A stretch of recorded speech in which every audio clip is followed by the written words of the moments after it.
So this 4-day week thing is happening with some pilots around the world. And in Portugal, they commissioned these two economists to assess some events. And so we, in our group, in our subgroup, we joined them now to perform some qualitative research. So I'm kind of new to this literature, but I'm trying to resume some ideas, and asking some questions about the feasibility of this project. Okay. So how to move forward?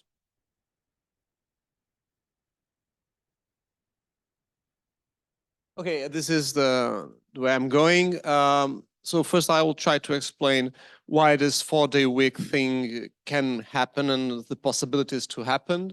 Then I will show some empirical results from the pilots that are in place. And then I will try to think about some caveats of this project regarding inequalities, basically. And then I will conclude. So first things first, the case for this 4-day week thing. There are several authors and institutions nowadays are trying to push this agenda forward. I mentioned some of them. 4-day week, global autonomy. These are think tanks that are making this the case for this agenda, and some of the authors that are collaborating with all these institutions. And so Pedro Gomes is the guy that I was talking about that we are now collaborating with. And so the idea is to use some theory and some insights and some trials to see whether this is possible or not. Here you have some, so the book of Pedro Gomes that has gained some international notice. This 4-day week mini manifesto. This is the Autonomy and 4-day week global websites where you can find more information about this project. So the main idea behind this is that during the 20th century, we had the opportunity to witness a change in the working conditions with more rights for the employees, and with more regulation and with a decrease in the time of work. So the question is, in the 21st century, is it possible to continue this path or not? Can we, by the way, when we talk about 4-day week, sometimes there are different possibilities to concentrate the same amount of hours in the less days of week, reduce the amount of hours and in those reduced days of work, or maintaining and reducing wages. Typically, what we are looking for is to reduce the amount of total hours and maintaining wages, so no loss in wages. This is typically what we are looking for. Some data that we can look at, so annual working hours per worker. So throughout times, we can witness this decline in working hours, annual working hours. We're looking here to some advanced economies. What I want to stress right now is that we can see this downward trend, but from the 80s onwards, the trend is less steppy, so kind of flattened out. If we add more countries and some non-developed countries, the picture becomes more fuzzy, and so it's not clear that we are in this trend any longer. Of course, if we look to the more developed countries like France, we see this downward trend in the working hours.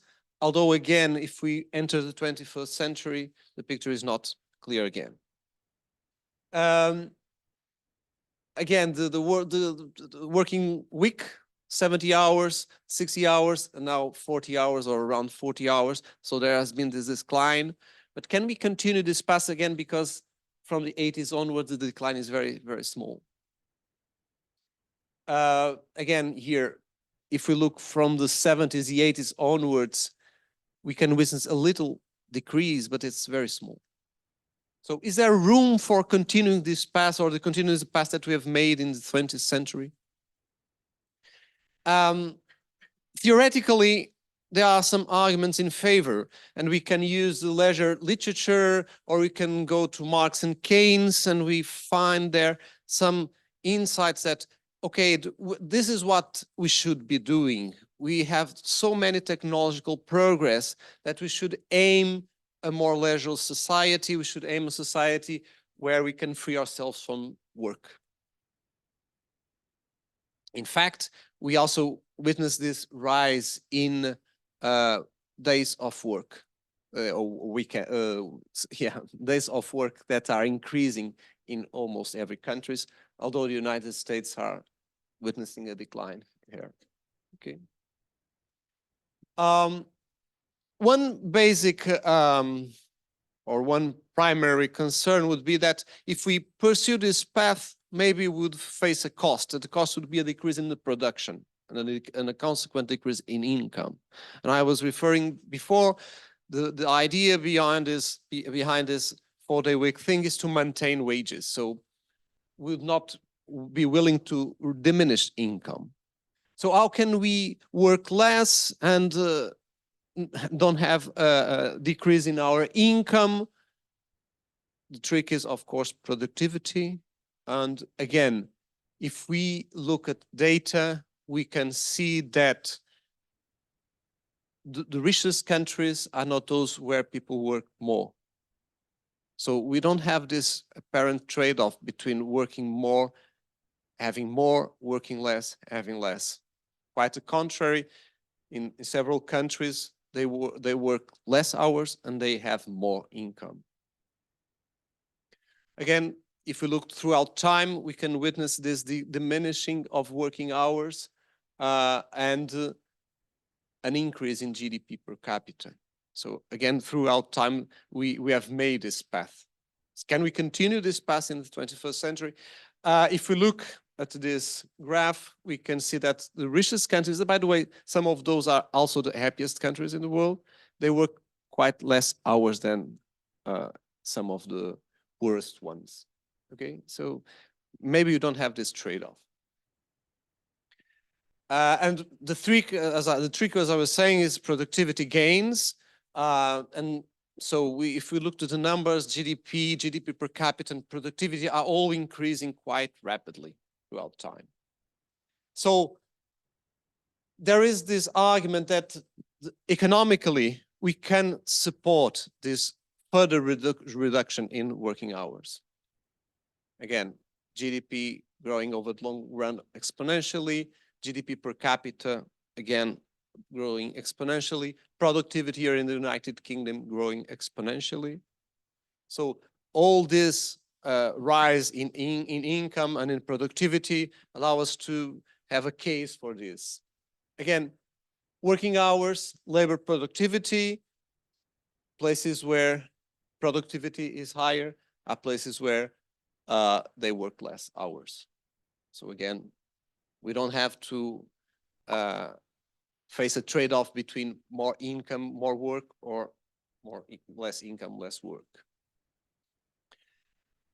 Additionally, behind this agenda, there is this notion that reducing the working time has some benefits, additional benefits. So maybe we can reconciliate better work and family life and social life.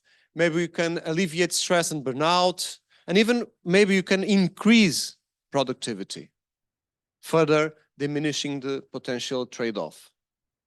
So if you look into the pilots, and we are going to see the results soon, some of these ideas are confirmed. Additionally, other argument that is putting forward is that we have more leisure opportunities, and that is an opportunity to create more leisure industry. So even bolstering the economy further. And of course, this would be linked to an increase in job satisfaction and in overall improvement in life satisfaction. And also the topic of environment that is very crucial these days is supported by this idea that if we work one day less, maybe we can reduce our commuting time and yes, the times that we need to commute, and also we might be reducing our consumption that may harm the environment. So this might be good for the environment as well. And so looking to some empirical results from the pilots that are being put in practice, we are now witnessing, for instance, in Ireland, self-rated performance rose. Positive effect, work-family and work-life balance rose. Stress, burnout, fatigue, and work-family conflict declined. Sleep time increased. So in these cases where some organizations adopt this regime of 4-day week for a couple of months, they've witnessed these results. More time for hobbies, household work, personal grooming, pro-environmental behavior that increased, and it was particularly successful for women. Those effects were higher for women. Okay. In the UK, the same results, basically, less burnout, less anxiety, fatigue, and sleep issues, better work-life balance, and more time to manage the household, finance, relationships, and care responsibilities. So our life became more balanced. On the profit side, there was no penalties for doing this. Actually, revenues tend to increase, staff leaving decrease, and people now consider that in order to return to the 5-day week regime, they would require a lot of money. US and Canada, another pilot that was made. Work hours continue to fall throughout the experiment, more efficiency at work, better self-rated physical and mental health. Okay. Life satisfaction in this case remains stable, but job satisfaction increased comparing to the beginning of the project, and a better balance between paid work and social lives. So, and a rating of 9 out of 10 for these experiments. In Portugal, it was witnessed an increase in physical exercise, satisfaction with life, financial situation, job, free time, and interpersonal relations. All this satisfaction increased.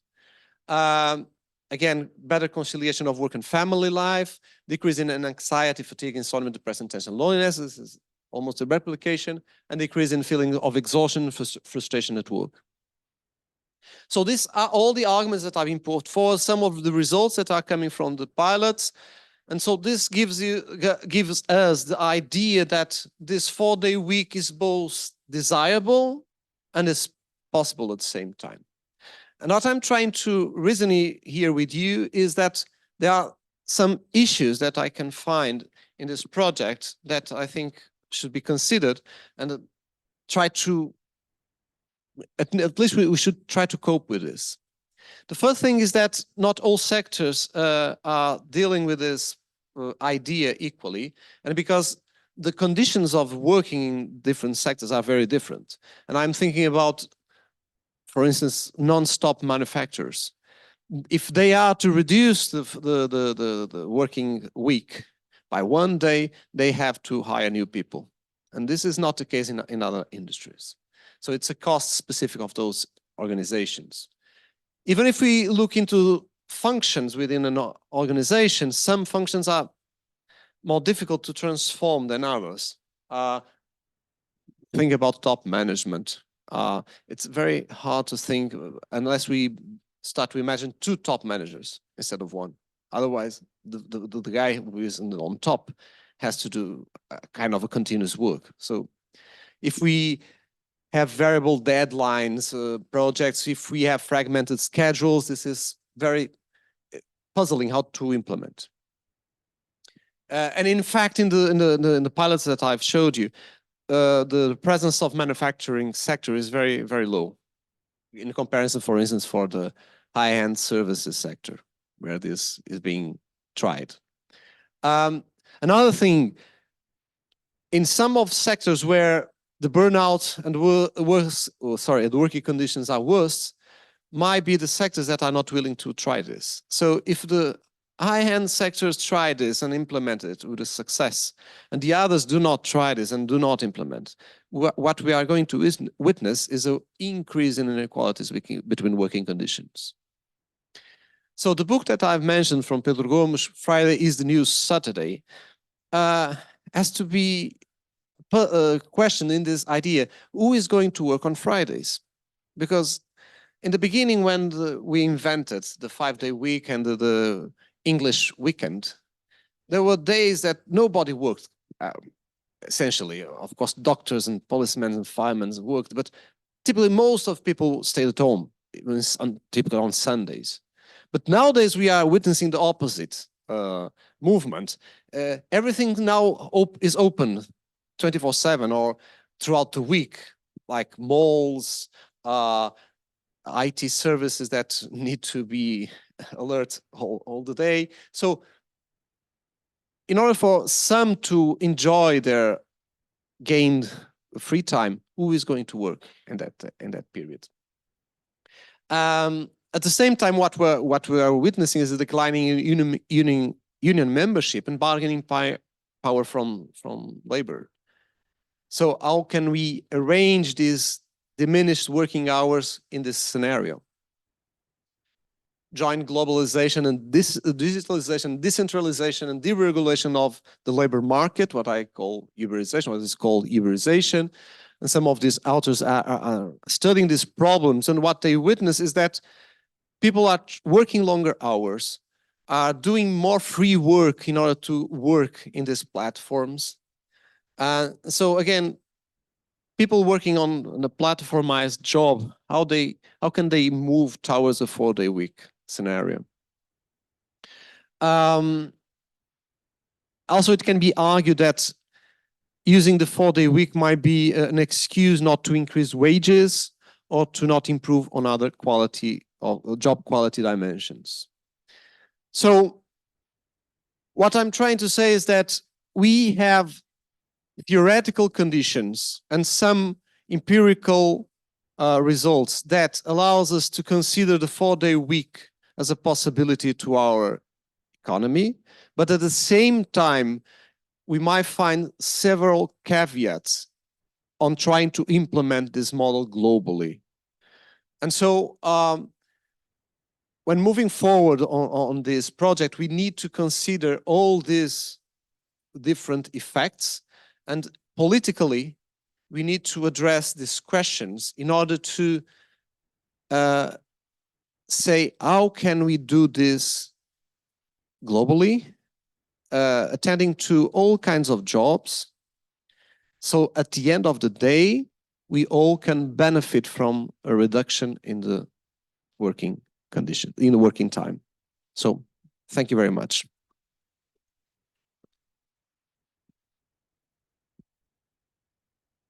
Francis had a question. So, thank you. I don't know if you know Bertrand Russell, the philosopher, who said that, of course, we need to work less and to have more free time. But after, it depends how we spend this free time. Because the final result is to, of course, enhance the subjective well-being of each one. But we know also that today, when you have more free time, we also increase the screen time, which is not very good for subjective well-being. So how is possible finally to push people to use this free time to have something which is good for well-being with more education, more wisdom and so on? So did you include that in your study or not?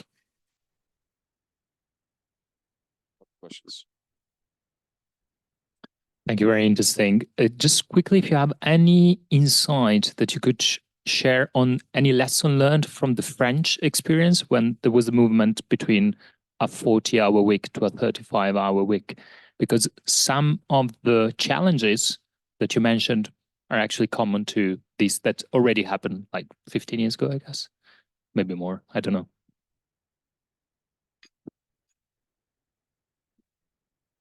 It seems that there are two things to distinguish.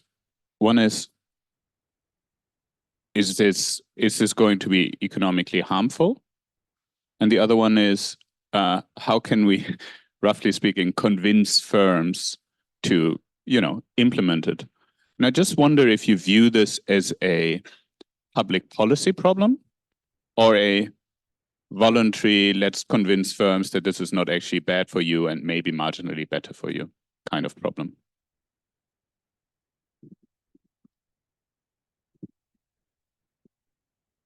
Simone, you have to tell me if we have much time. Yeah. I wanted to ask also, how do you think that there are also now parallel processes, like for instance, the demand for working from home that is increasingly present? And now we are seeing that some OECD countries are starting to apply basic income schemes where people is increasingly, well, this bottom-up movement like the Great Resignation, where people is increasingly trying not to work for obligation, but for vocation, especially if now they know that they have a basic income scheme. So how do you think that all this parallel process is going to affect because I think that it's good to take all these into account. Thank you.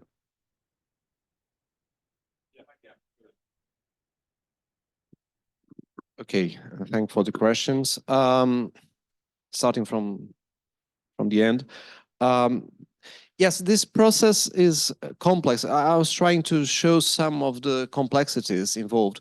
And of course, this notion of working from home, the Great Resignation, this all impacts in this scenario.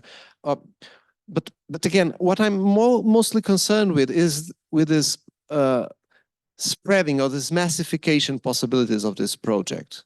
And this replies to Casper, saying that I'm more concerned with the public policy dimension of this, because these pilots are volunteered. So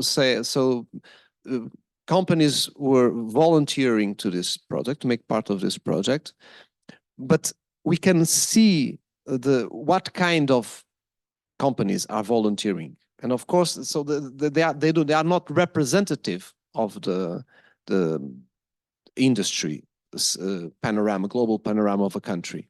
They are tend to be on high-end services, IT services. So what I'm trying to say is that I think it's difficult to conceive a process, a public policy process by which these possibilities can spread.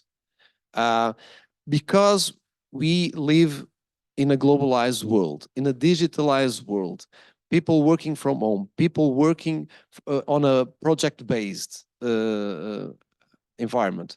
This is very different from what happened in the 20th century. So trying to replicate this movement, I think it's a challenge. I don't have data, or at least that I know on the French case, but again, we look at this data on the working hours, and in some countries they decline, but sometimes we are looking to data that is not completely precise, because some people report, some statistics comes from the legal working hours, some statistics come from surveys on how many hours do you work, and so what I'm trying to say here is that these companies are, and the results that we are witnessing are favorable, even for their profits. So there is the chance that some companies would pursue this avenue, but I think it's very hard to spread this worldwide, although I think it would be a positive thing to do. And regarding free time and what do we do with the free time, I think it's not a direct problem of this. I think it's a problem that we have to face in education, I would agree. But what the results are showing is that this is good for our mental health, this is good for satisfaction with life. So I think this is a good thing, but I'm concerned with inequality. I'm trying to explore the ways in which we can accommodate these inequality issues.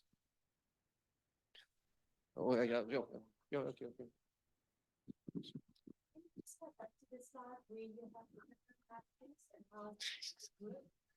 Sorry. Sorry.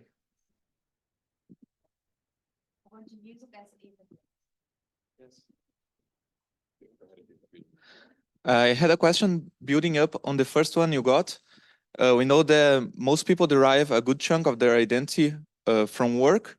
So I wonder if this shift could also cause, this reduction in the work week could also cause a shift in the identity, in the sense that you derive more of your identity from your hobbies and free time rather than work. Yeah, actually, there is one study here that analyzes what time would be ideal for us to work, and the answer is not clear. So it depends on many circumstances. Can I go now?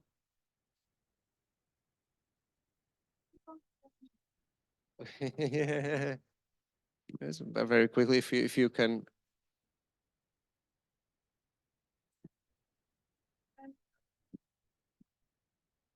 Yeah, so it's not clear how many hours are perfect for us to work. But what the pilots are showing is that maybe there is a space for a further reduction given our current status.